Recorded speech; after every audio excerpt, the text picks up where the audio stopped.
In today's video, I'm going to teach you to make a black and white video in CapCut. If you've ever wanted that classic polished monochrome look for your footage, this quick walkthrough will show you exactly how to do it using a single reliable setting.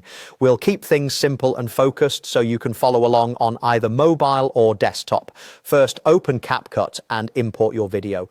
When the app launches, start a new project and bring in the clip you want to edit from your device. You should see it appear on the timeline ready to be adjusted.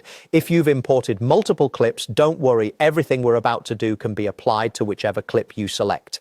Next, click the video you want to make black and white. Tapping or clicking the clip on the timeline highlights it and tells CapCut that this is the piece you want to edit. You'll notice an editing toolbar appear, usually along the bottom on mobile or above the timeline on desktop. That's where the controls you need are located. Now find and select Adjust. Adjust is the panel that lets you fine-tune the image using sliders for color and tone. It's the best place for a clean, professional black and white conversion because it changes the underlying color data rather than just layering a filter. Inside the Adjust panel, look for saturation. Saturation controls the intensity of color. Higher saturation makes colors pop. Lower saturation removes color information, which is precisely how we'll get that grayscale look. This approach keeps details intact while removing the distractions of color.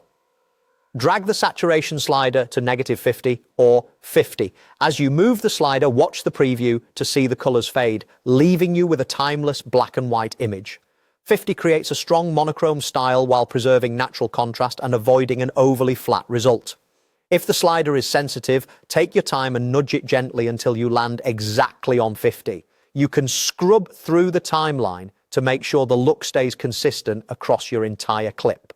That's all there is to it. You opened CapCut, imported your video, selected the clip, went into Adjust, found saturation, and set it to 50 to achieve a black and white result.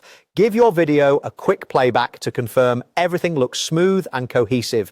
This method is quick, repeatable, and keeps your footage looking clean and cinematic. Thanks for following along. With this simple adjustment, you've turned your color footage into a striking black and white piece in just a few moments.